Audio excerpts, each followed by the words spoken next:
Hey everyone! Welcome to Anime Dreams, and a warm welcome to all of you joining me on my YouTube channel. Today's topic is a thrilling one: what if Naruto were a female character caught in a dilemma? Disclaimer: this content is intended solely for entertainment and discussion purposes. I do not own any of the anime footage featured in my videos. All rights and credits go to their original creators and copyright holders. Let's dive right in. Why do we have to go to school every day? Naruto rubbed her eyes and yawned as her classmates walked in, all with big smiles on their faces. The only ones who seemed as tired as she felt were Bakugo and Kaminari. They looked almost zombie-like, with dark circles under their eyes and mouths hanging open. Naruto wouldn't be surprised if a fly flew right into their mouths.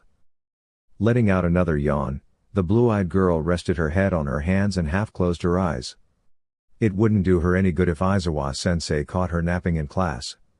The thought of her teacher scolding her made her frown, and she slouched a bit. She couldn't even tell Aizawa-sensei that her part-time job was the reason she was so tired. That excuse wouldn't work anymore. He'd probably be even more upset if he knew she was pushing herself too hard with her training. "You need to know when to take a break," he always said. The memory of him nagging her echoed in her mind. Naruto wished she could take a break. Her eyes wandered to the windows, admiring the green trees and bright blue sky before looking back at Midoriya and Bakugo.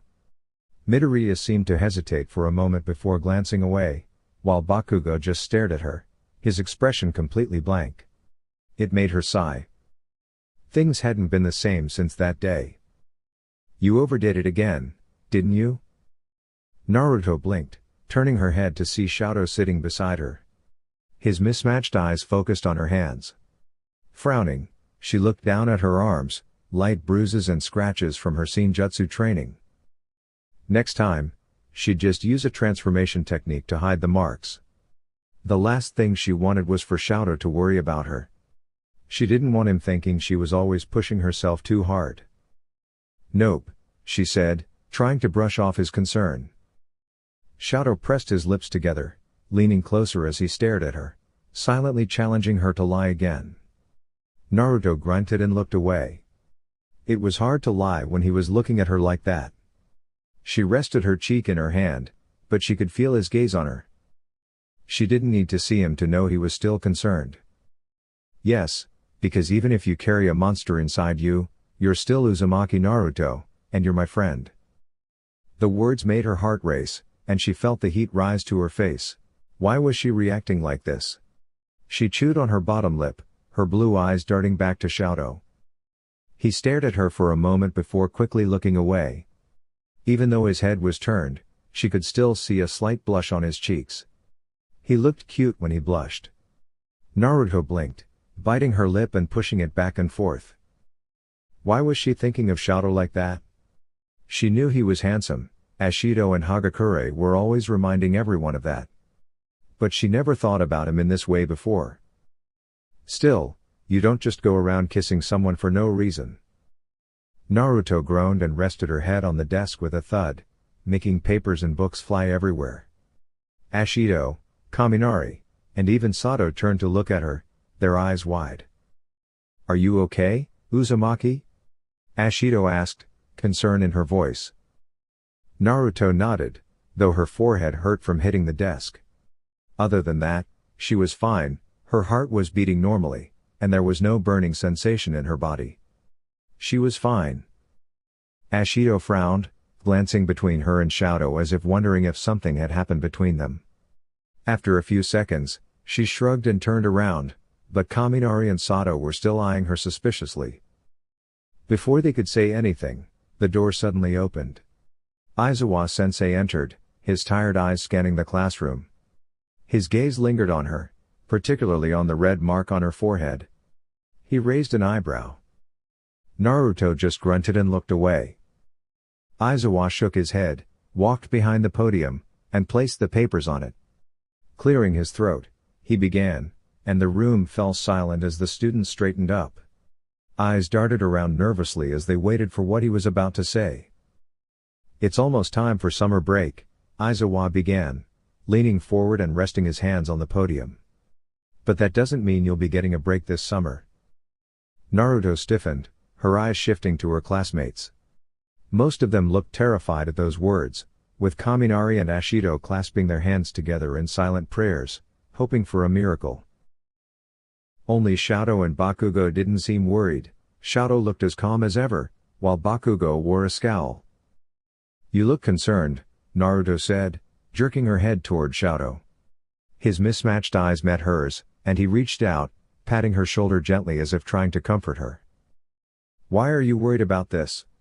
she asked. "Do you have any plans for the summer?" Naruto sighed. "The only plans I have are to work and train harder than ever." "I don't understand why you still have a part-time job," Shadow remarked, his expression puzzled. "Doesn't Jiraiya cover everything for you?" The blonde shrugged slightly. "He does, but I don't want to rely on him for money. I've worked for so many years that it just doesn't feel right to take his money without contributing on my own." Shadow studied her quietly, his mismatched eyes focusing on hers as if trying to figure something out. After a moment, he spoke. "I don't know if it's weird. I've always had someone else managing my finances." Naruto glanced nervously at Aizawa-sensei, still feeling a little embarrassed about the conversation. "It's not strange, is it?" she asked, avoiding Shadow's gaze as her cheeks turned pink. Aizawa, noticing the distraction, cleared his throat. "Uzumaki. Todoroki." He called out sternly, causing both students to look up quickly. "Can you share with the class what you're discussing?" Naruto quickly covered Shadow's mouth, trying to keep the conversation from spiraling. "We were just curious about some words," she stammered with a nervous laugh, hoping to deflect. Aizawa raised an eyebrow skeptically, while Shadow gave her an incredulous look. The other students seemed to know something was off, but Bakugo just glared at them, unimpressed. "Anyway," Aizawa said, his tone shifting, "instead of taking a break this summer, you all will be attending a training camp at a forest lodge." Naruto's eyes widened at the thought. Spending time in the forest lodge meant being around everyone even more, which could complicate her thoughts, especially when it came to Shadow. She couldn't let those strange feelings keep growing. "You don't look thrilled about it," Shadow noted, his mismatched eyes narrowing in concern. Naruto quickly tried to hide her nervousness. "I'm sure it'll be fine," she said, offering a forced smile. She didn't want to explain the uneasy feeling she had about being in close proximity to Shadow during the camp. Ashido, ever the optimist, chimed in excitedly. "It'll be so much fun. We can do dares and gossip." Naruto felt a flutter in her stomach. Something about Ashido's enthusiasm seemed a bit too calculated, and Naruto couldn't shake the feeling that something was up. Before they could dwell on it, Aizawa's voice cut through the noise. "Uzumaki, I need to speak with you during break." Naruto's heart skipped a beat. What could Aizawa want? Shadow, sitting beside her, looked concerned, but she gave him a reassuring smile, not wanting to worry him. Later, as she entered Aizawa's office, she chewed her lip nervously. Present Mike was engrossed in his work, while Midnight Sensei glanced over curiously. Aizawa let out a deep sigh as he closed the files in front of him, turning to face Naruto. His usually intense eyes looked unusually empty, which made her nervous. "I have a personal request for you," he began, his voice surprisingly serious. Naruto tilted her head, confused. "A personal request? What is it?" Aizawa exchanged a brief look with Midnight, who shook her head in response. Naruto felt a strange tension building. What could he want from her? "I need you to look after Eri tomorrow night while I'm away." The underground hero took a deep breath, interlacing his fingers, his gaze flickering toward Present Mike and Midnight. "You're responsible enough to understand that giving a 6-year-old chocolate in the middle of the night isn't a good idea." Naruto smiled confidently. "Don't worry, Aizawa-sensei. I'll make sure to be the best babysitter for Eri-chan." Aizawa studied her for a few moments, a small, almost imperceptible snort escaping him. Naruto blinked, tilting her head in confusion, her eyebrows furrowing. Was something she said amusing? She glanced at Present Mike and Midnight, who seemed just as bewildered by the situation. It was comforting to know she wasn't the only one caught off guard. "I trust you'll do well, or I wouldn't have asked you," Aizawa said, shaking his head with a slight smirk as he ruffled her hair. He then shot a sharp glare at his colleagues, still watching them in silent astonishment. Naruto couldn't blame them. This was the first time her teacher had ruffled her hair, and he did it in front of everyone. Naruto grinned, giving a small bow and clicking her heels together. She spun around, ready to leave, but halted when Aizawa cleared his throat. Turning back, she raised an eyebrow, sensing something was off. "Naruto."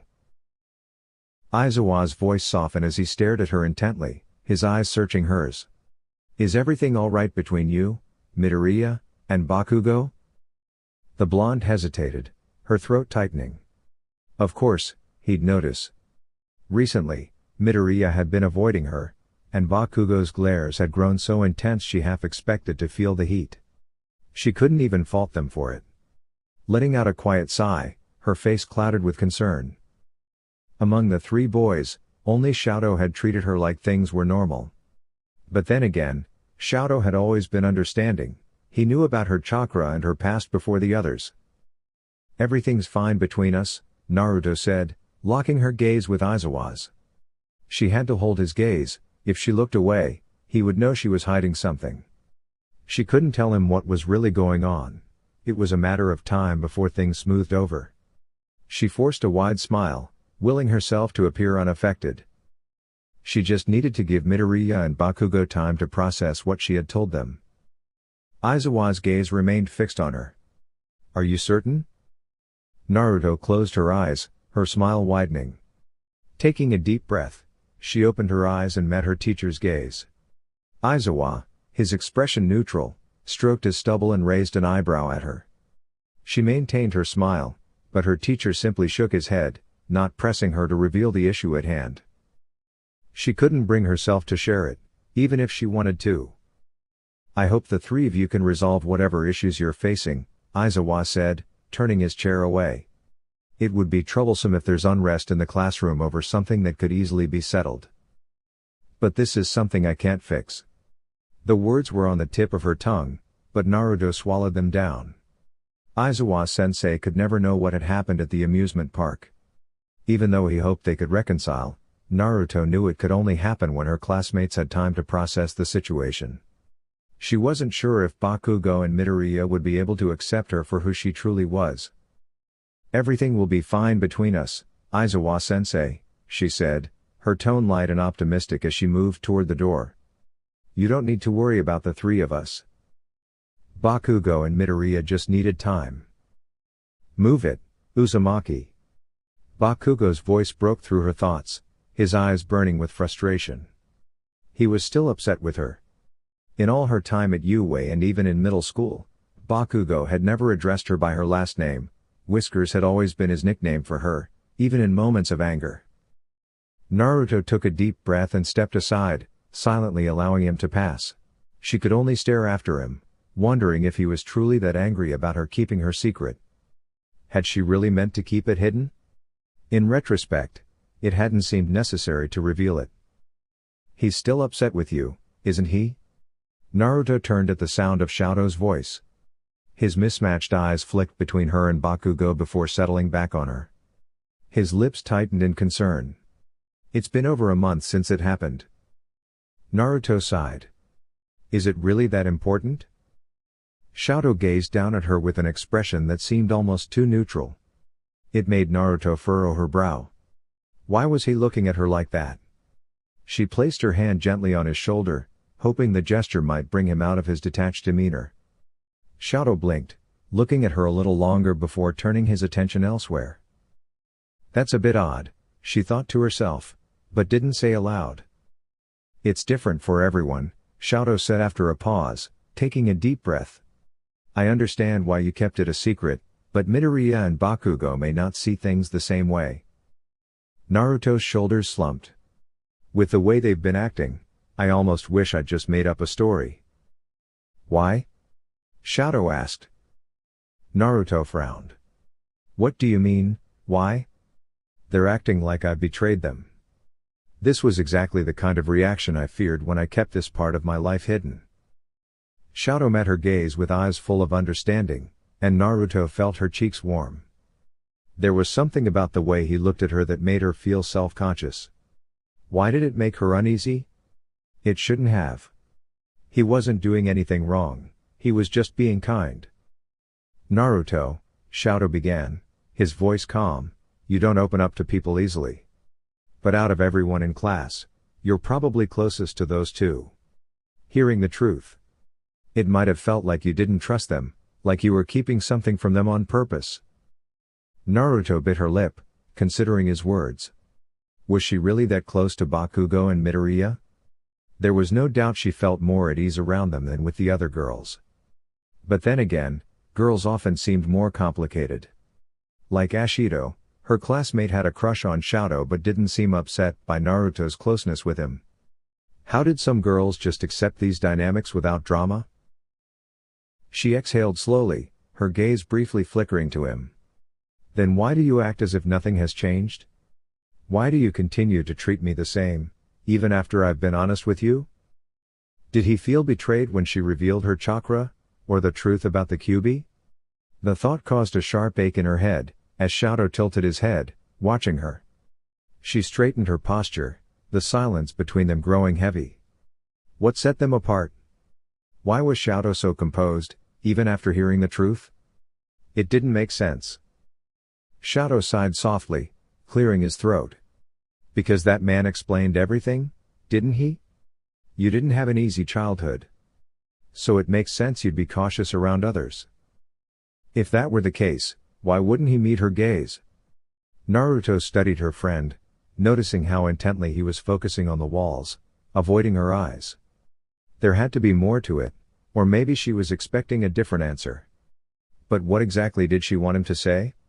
She bit her lip, exhaling, realizing there was no simple answer to her unspoken question. But did it really matter? He was by her side, and that was all that truly mattered.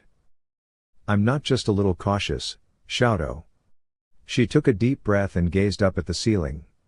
If I were only a little cautious, I wouldn't need therapy. Aizawa-sensei knew that my caution went far beyond what was normal, and I'm not sure if I can solely blame the adults in my life. Her friend nodded thoughtfully. Naruto, you can't place all the blame on them, but no one can deny that they played a role in making it difficult for you to trust people. Naruto smiled softly. This is why I know you're the only one who truly understands me. She wrapped her arm around Shadow, who flushed a light pink. Her smile grew wider as she let out a soft chuckle. She knew she should be a little more reserved with her actions, a bit more discreet. After all, Shadow was popular with the girls. But Naruto found herself unconcerned with rumors or the petty behavior of others. As long as she had Shadow, everything would be fine. You know, she said, I wouldn't be this calm, or happy, if it wasn't for you, Shadow. He blinked, his mismatched eyes widening at her words. She grinned even wider when he raised an eyebrow. You're the only one who's treated me the same after learning the truth about me. Shadow stopped walking, and Naruto's brow furrowed in confusion. He stared at her with a blank expression. Had she said something wrong? She tilted her head, searching her mind for any misstep. If Shadow said something similar to me, I wouldn't react like this. She frowned. Maybe Shadow's just acting strange again. Her thoughts scattered as Shadow placed his hand gently on her head. She stared up at him, her chest tightening, as he, her first true friend at school, looked at her with emotion she couldn't quite interpret. I'll always stand by you, Naruto, he said, his voice soft and filled with something unfamiliar. Naruto turned her gaze downward, feeling tears threaten to fall. This shouldn't be making me emotional. He's just being kind. This is nothing new. Taking a deep breath, she raised her pinky. Want to make that a promise, Shadow? He stared at her for a long moment before linking his pinky with hers. As she thought about it, making a pinky promise at 15 might seem childish, but Shadow didn't seem bothered by her actions. Maybe not everyone was as she'd imagined. You can always trust me, Naruto? The surprising thing was, she believed those words without a shred of doubt. October 10th was a dismal day for Naruto. It wasn't just the cold stares from the villagers or the painful memories of losing her parents to the Kyuubi. At 7 years old, Naruto had hoped this birthday would be different. She had been looking forward to celebrating with Sasuke and his family, envisioning a day full of fun and games. But things didn't go as planned. For one, Sasuke refused to let her play hide and seek in his compound, claiming it would cause trouble. In her mind, Naruto was sure Sasuke just didn't want to lose to her. "I'm going to make him play, even if I have to ask Mikoto Obachan for help," she thought, a bright smile spreading across her face as she walked toward Mikoto's room. If anyone could convince Sasuke, it was his mother. Mikoto Obachan always had a way of getting Sasuke to listen. As Naruto neared the room, she overheard muffled sobs coming from behind the door. She stopped, confused, and tilted her head. She had never heard such loud crying before, especially not from Mikoto Obachan. "I should do something, right? Mikoto Obachan always knows how to cheer me up when Sasuke is being difficult," Naruto thought, feeling a sense of urgency. She quickly nodded to herself and tiptoed closer to the door. Taking a deep breath, she gently slid it open, allowing the cool autumn breeze to brush her cheeks. Quietly, she entered the room, doing her best to avoid making any noise. Her blue eyes scanned the room. There weren't many decorations, just a few family and wedding photos. The room, though simple, had a calm, serene atmosphere. Naruto wasn't surprised that Fugaku hadn't allowed Mikoto Obachan to decorate the room however she wanted. "Mikoto Obachan. Are you okay?" Naruto guessed this was the best question to ask. But judging by the way the older woman quickly turned around and scrambled to hide a picture frame under the bed, it was clear that might not have been the right thing to say. What should she have asked instead? Naruto was still learning how to comfort others, but she knew Mikoto Obachan always listened to her complaints, so it only seemed fair she should do the same. "Everything's fine, Naru-chan. I'm just crying because it's your birthday, and I'm so happy for you." Mikoto Obachan's voice was filled with forced cheer as she gave a large smile. But Naruto could only frown in response. Why was Mikoto lying to her? If she was really happy, why did her eyes look so sad? She wasn't happy, and deep down, Naruto knew that. No one really felt happy on her birthday. Naruto bit her lip and sat down beside Mikoto. "Mikoto Obachan, can you tell me the truth? I'm not dumb. I can see that your eyes don't say you're happy about my birthday." Unlike most of the adults in her life, Naruto didn't have trouble letting down her guard around Mikoto Obachan, who always treated her with a kindness that felt like a mother's love. Mikoto Obachan stared at her for a long time, dark eyes filled with uncertainty, as though she was debating whether to tell the truth. But it wasn't just conflict that Naruto saw in Mikoto's eyes, there was also pain. Her shoulders were slumped, and her lips trembled slightly. It seemed like Mikoto was holding back something important. Maybe she should have acted like she didn't understand for once. She hunched her own shoulders, feeling awkward. "Today is also the day my teammate and best friend passed away," Mikoto Obachan finally whispered, staring at the wall for a moment before looking back at Naruto. Her eyes, once full of life, now seemed distant. "I loved my teammate, Naru-chan." "Love?" Naruto tilted her head, puzzled.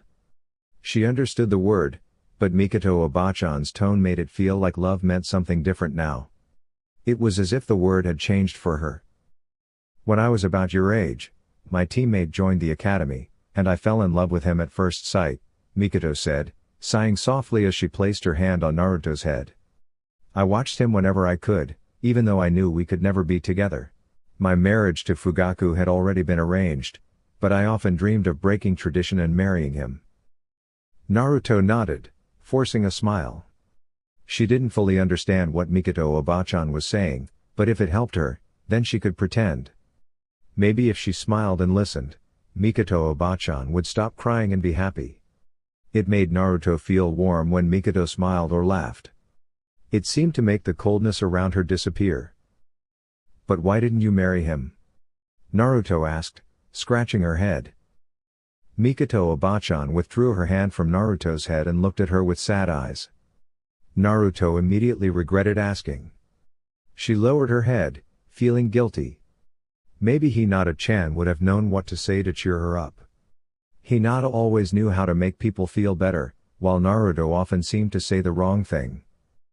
He fell in love with my best friend, Mikoto Obachan whispered. Naruto blinked. Didn't Mikoto's best friend know about her feelings? The question almost slipped out, but Mikoto Obachan's smile made her hesitate. Why was Mikoto smiling? If it were her, she'd probably be angry at her friend for falling in love with someone else. Actually, Naruto couldn't help but think the man who had let Mikoto Obachan go must have been foolish. Didn't you tell your best friend that you were in love with him? Naruto asked, furrowing her brow. And did you ever express your feelings to him? Maybe he would have chosen you if you'd shared how you felt. You must have been much more beautiful than your best friend. No one is more beautiful than you, Mikoto Obachan. Mikoto Obachan chuckled softly, and Naruto blinked in confusion as the older woman flicked her finger lightly against her forehead. What was so amusing? The blonde girl rubbed her forehead, a faint scowl beginning to form. Her shoulders tensed, and she turned sharply toward Mikoto, only to pause at the gentle smile playing on Sasuke's mother's face. My best friend was beautiful, Mikoto said with warmth, her gaze lingering on Naruto's whisker marks. She was also incredibly kind. When the other girls in my year would label me as stuck-up, my best friend would always stand by me. I knew if my teammate had returned my feelings, she would have stepped aside for my sake. But I was never selfish enough to ask that of her. Besides, there was some good that came from their love. Naruto's expression darkened. What good could have come from their love? It only hurt you. Mikoto smiled sadly, her eyes distant. I'll explain that when you're older, Naru-chan. That moment never arrived, and seeing Mikoto Obachan grieve the loss of her teammate and best friend helped Naruto understand the complexities of love. She didn't fully comprehend how love could hurt someone, and frankly, she didn't want to. She didn't want to understand if it meant that people could end up broken in the end. So, when Eri asked why Naruto had never been in love, she only shared part of the truth. She would never admit that the very idea of love terrified her, not when it had the power to hurt someone so deeply. Naruto-chan. Naruto blinked in surprise as a pair of hands wrapped around her waist. With a high-pitched call of her name and the familiar scent of strawberry perfume, she didn't need to turn around to know who had tackled her. There was only one person in Japan who called her by that nickname. Haru-senpai, you don't need to shout my name like that. Nehire released her hold slightly, allowing the blonde to take a few breaths. Naruto could tell from the silence that Nehire was likely pouting at being addressed so formally. She always wanted Naruto to call her Nehire-chan. With a sigh, Naruto added. I'd stop doing that if you'd just call me Nehire-chan. Nehire pouted, her cheeks puffing out as she crossed her arms. Several passers-by glanced at the pair, but Naruto simply waved them on before turning back to Nehire. Fine, Nehire. Nehire's eyes lit up. One of these days, I'll get you to call me Nehire-chan again. She declared with a playful wag of her finger. Her attempt at looking serious was undermined by the way her cheeks puffed out, making Naruto want to laugh instead. Sure, Nehire, Naruto said, bobbing her head. She glanced at the bright green leaves above them. Despite the lush greenery, it didn't have the same vibrancy as the trees in Konoha. Still, the flowers surrounding the trees were brighter and more colorful than any she had seen at home. If she weren't still exiled, she might have picked one to bring back to Konoha and place it on Mikoto Obachan's grave. You seem a little distracted, Naru-chan, Nehire said, her tone full of concern as she leaned closer. Did something happen? Naruto paused, meeting Nehire's eyes, which sparkled with worry. She felt a tightness in her chest, knowing the anniversary of the Uchiha massacre was approaching. But unlike her middle school years, she couldn't skip class to mourn. This year, she would be away at camp with her classmates. But she couldn't share that with Nehire. It's nothing, she said, folding her hands and looking away. She forced a small smile, but Nehire's frown deepened. She didn't call Naruto out on the lie, but her sad smile said everything. Nehire understood she wasn't ready to talk about it. You know, Nehire said brightly, whenever I'm upset, I go shopping for cute clothes to cheer myself up. Her eyes sparkled with mischief. Since you're feeling down, let's go shopping today. Naruto rubbed the back of her neck, trying to avoid the twinkling look in Nehire's eyes. Was this the price for lying to her? A trip to the chaotic battlefield of the mall? I'm not free today, Naruto admitted, glancing back at Nehire. The older girl's face dropped, her lip trembling as if ready to protest. But Naruto knew she wasn't the type to throw a tantrum. You should have told me earlier. Naruto teased, trying to hide her smile. You can't invite someone last minute like that. Why not?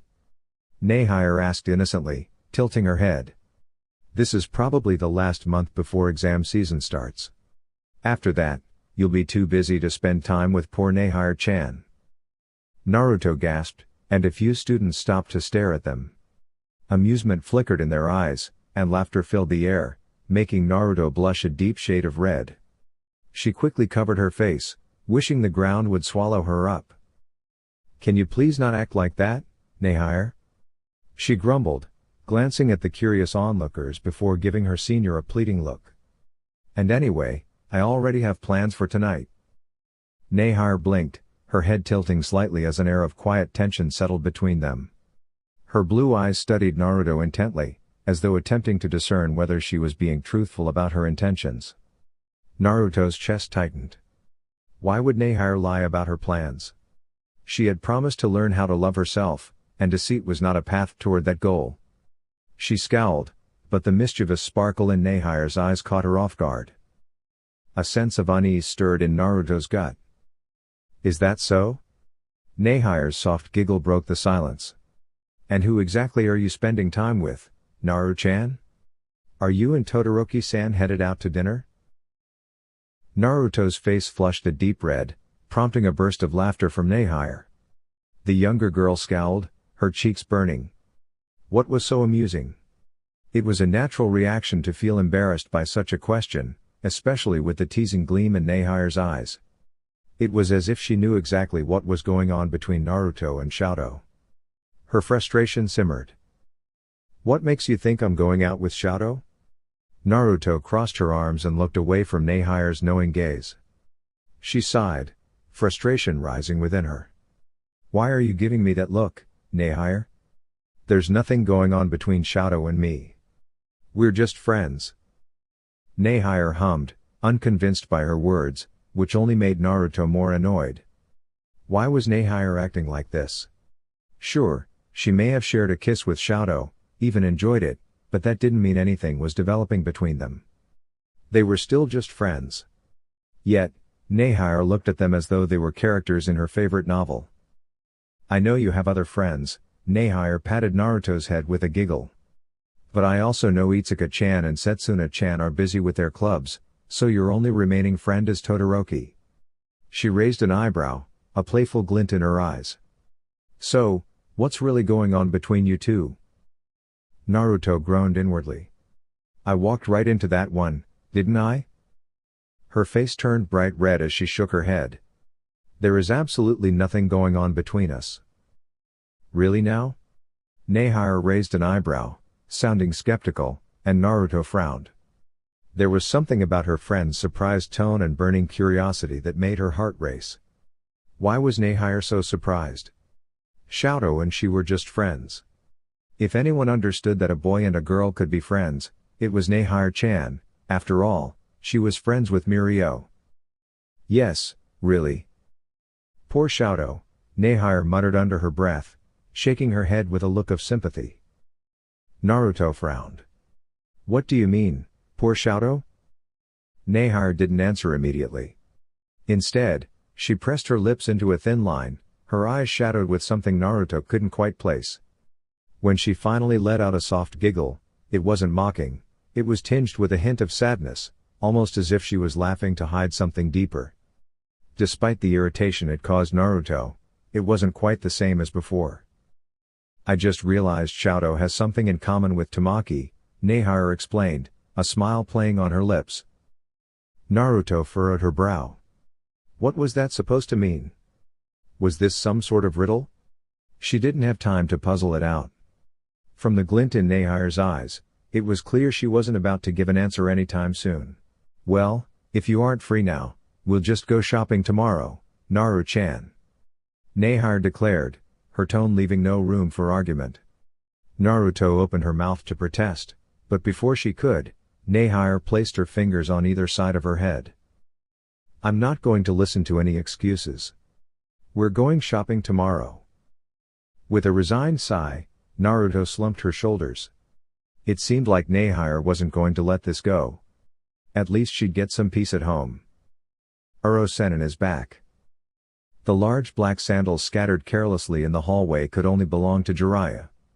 Naruto immediately recognized them. She preferred sneakers, and she always made sure her shoes were lined up neatly. Uro-sennin, on the other hand, was notorious for leaving his shoes lying around. She sighed as she glanced at the hallway, her shoulders trembling as a news report blared from the living room. Should she smile? Or should she be frustrated with Uro-sennin for leaving her alone like this? She wasn't sure.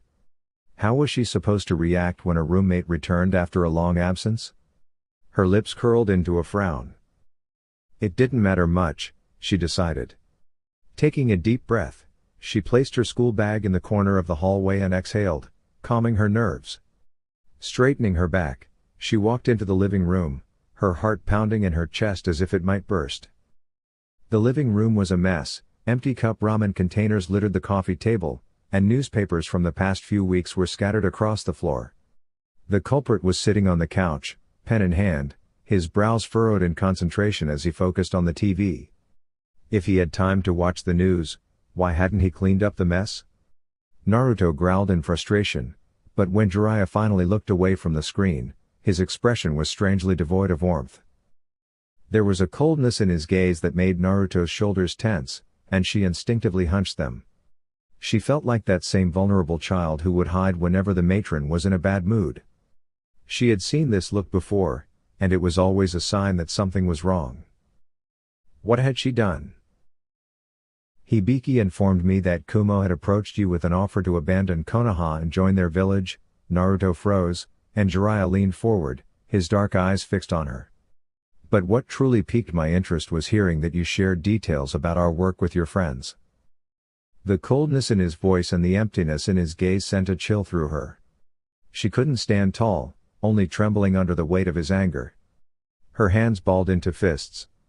Was he going to punish her for her actions? Didn't Hibiki explain that she had no choice? It wasn't like she agreed to join Kumo.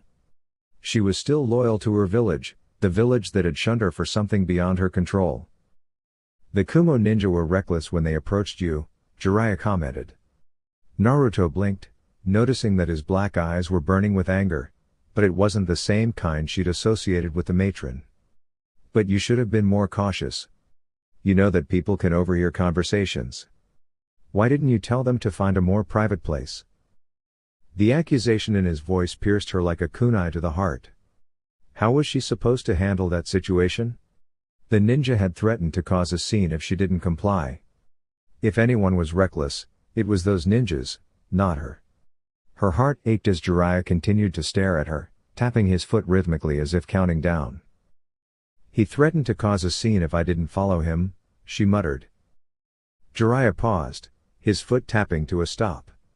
He relaxed his arms and looked at her for several moments before sighing. Pushing himself up from the couch, he walked over to her, standing just beside the kitchen counter and looking down at her with a serious expression. I can understand that, Jiraiya said softly, but why did you tell them the truth? He placed a hand on her shoulder, his gaze sharp. Naruto, what you revealed could have dangerous consequences for Konoha. How can we be sure those three boys won't tell others about our operations? About what you are? Naruto lowered her gaze, unable to meet his eyes. How could she be sure? She had hoped Bakugo and Midoriya would accept her once they knew the truth, but they still treated her as an outsider. What else could she have done? Kill them? Her heart would have shattered if she had taken that path, especially against those who had become like friends to her in this new world. Naruto? Jiraiya's voice pulled her from her thoughts. No one will believe them, Naruto replied, straightening her posture. She took a deep breath, trying to calm the tremor still running through her body. If they don't have proof, people will just think they're crazy. Jiraiya pinched the bridge of his nose. And what if someone does believe them? What happens then?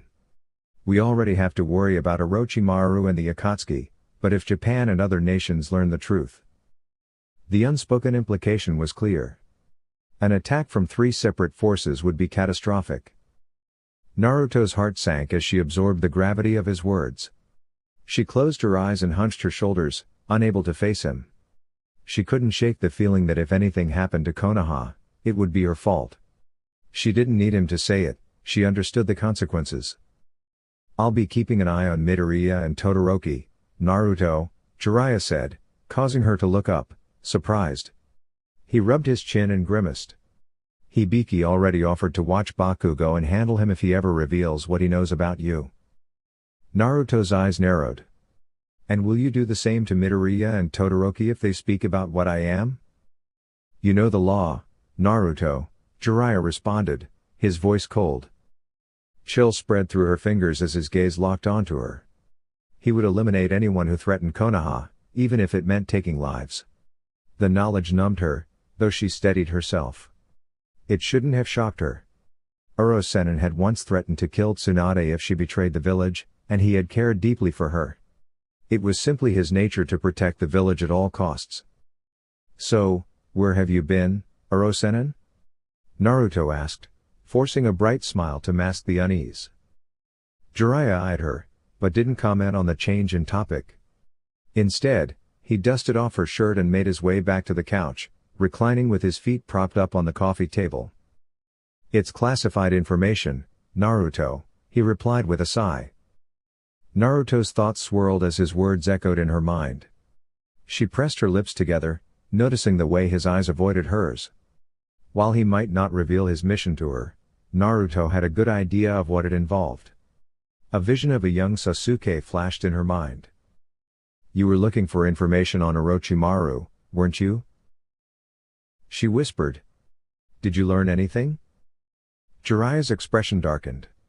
I've uncovered a lot about Orochimaru. If my source is correct, he may be working with one of these so-called villains.